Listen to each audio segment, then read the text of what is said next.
जय माता जय माता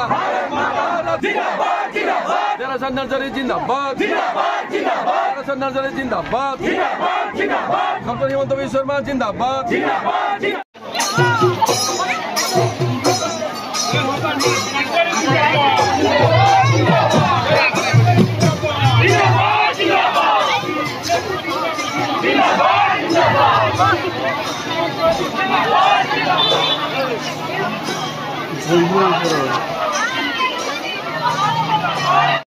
কৰিলে মোটামুটি 10,000তকৈ অধিক সমৰ্থক লৈ আজি গড়েশ্বৰ ৰাজহুৱা চক্ৰ বিষয়াৰ আমাৰ মনোনয়ন পত্ৰখন আমি দাখিল কৰিলোঁ।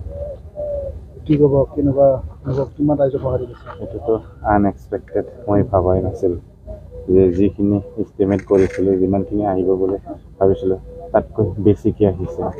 আমাৰ কৃষ্ণগড়েশ্বৰ পৰিষদীয় সমষ্টিৰ বিভিন্ন প্ৰান্তৰ পৰা, পশ্চিমৰ পৰা, পূবৰ পৰা, একদম বৰ্ডাৰ এৰিয়াৰ পৰাও আহিছে। সেইটোৰ কাৰণে মই বহুত সুখী আৰু মই আটাইকে অশেষ ধন্যবাদ জ্ঞাপন কৰিছোঁ।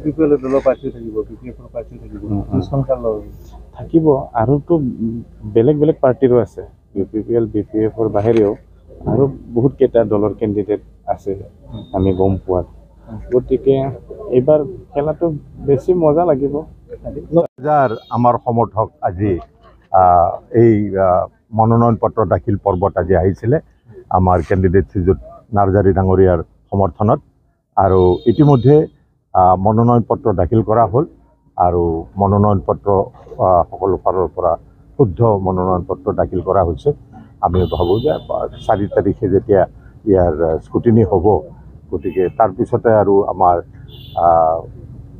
যি প্ৰচাৰৰ কামটো ইতিমধ্যে আমাৰ পাৰ্টীয়ে চলাই আছে, কিন্তু আচল হ'ব আমাৰ 4 তাৰিখৰ পৰা জোৰদাৰ প্ৰচাৰ হ'ব। ভাৰতীয় জনতা পাৰ্টি এই নিৰ্বাচনত BTC এলেকাত নিৰ্বাচন জিকাটো জয়ী হোৱাটো খাটাং, কাৰণ ইতিমধ্যে আমি ৰাইজৰ যি সমৰ্থন আৰু যি সঁহাৰি পাইছোঁ সকলো অঞ্চলতে আমি নিশ্চিত যে আমাৰ প্ৰাৰ্থী বিপুল ভোটত জয়লাভ কৰিব। আৰু আমাৰ প্ৰাৰ্থীয়ে বিভিন্ন আমাৰ যি জাতি জনগোষ্ঠী আছে, বিভিন্ন যি সম্প্ৰদায় আছে, সকলো সম্প্ৰদায়ৰ সমৰ্থন লাভ কৰিব আৰু সকলো ইতিমধ্যে ওলাই আহিছে। আজি আপোনাসকলে বোধহয় দেখিছে যে এই আজি যি ৰেলী, এই ৰেলীয়ে প্ৰমাণ কৰিছে যে আমাৰ প্ৰাৰ্থী শ্ৰীযুত নাৰ্জাৰী ডাঙৰীয়াৰ বিজয় নিশ্চিত। চাওক, আমিতো সকলোবোৰ আসনতে জয়লাভ কৰিম বুলিয়ে আমি নিৰ্বাচন খেলিছোঁ।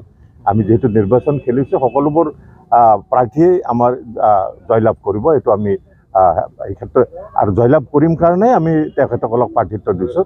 আৰু হয়, তো গতিকে আমাৰ আমি আটাইকেইখন আসন যিকেইখনত আমি প্ৰাৰ্থী দিছোঁ আমি নিশ্চয় জয়লাভ কৰিম। এইটো সম্ভৱ, আমি এটা ৰাষ্ট্ৰীয় দল, আমিয়ে কোৱা নাই এইবোৰ কথা, কাৰণ কথাটো কোৱা যায় কিন্তু কথাবিলাকৰ সাৰমৰ্ম থকাটো উচিত। আৰু মই ভাবোঁ যে 100% কোনো দলেই নাপায়, তেখেতৰতো বাদী দিয়ক, কোনো দলেই নাপায়। আৰু আমিও কোৱা নাই যে আমি 100% চিট পাম, কিন্তু আমি যিমান কেইজন প্ৰাৰ্থী দিছোঁ সেই সকলোবোৰে জয়লাভ কৰিব, সেই ক্ষেত্ৰত আমি নিশ্চিত। ধন্যবাদ। সন্মানীয় দেৱচান নাৰ্জাৰীৰ এই নমিনেশ্যনত আজি আমি গড়েশ্বৰ মণ্ডলে আমি 10,000 কাৰ্যকৰ্তা ওলাইছোঁ। তেখেতৰ শুভাকাংক্ষী, আমাৰ বিজেপিৰ প্ৰাৰ্থীৰ শুভাকাংক্ষী, লগতে আমাৰ ভাৰতীয় জনতা পাৰ্টীৰ শুভাকাংক্ষী। আৰু আজি ইয়াৰ দ্বাৰা আমি আজি এইটোৱে বুজাইছোঁ যে আমি গড়েশ্বৰ যি 30 নং পৰিষদীয় সমষ্টি আছে, আমি বিপুল ভোটত আমাৰ দেৱাচাৰী নাৰ্জাৰীক আমি জয়ী কৰিবলৈ সক্ষম হ'ম। আৰু এইটোৱেই ভাল লাগিছে, আজি আমাৰ চব জাতীয় সাজপাৰত আমাৰ আহিছে। আমাৰ যি আমাৰ 90টা বুথ আছে, আমাৰ প্ৰত্যেকটা বুথৰ পৰাই আমাৰ ধুনীয়াকৈ মানুহখিনি আছে, জাতি সংস্কৃতি আমাৰ গোটেইখিনি বজাই ৰাখি আহিছে।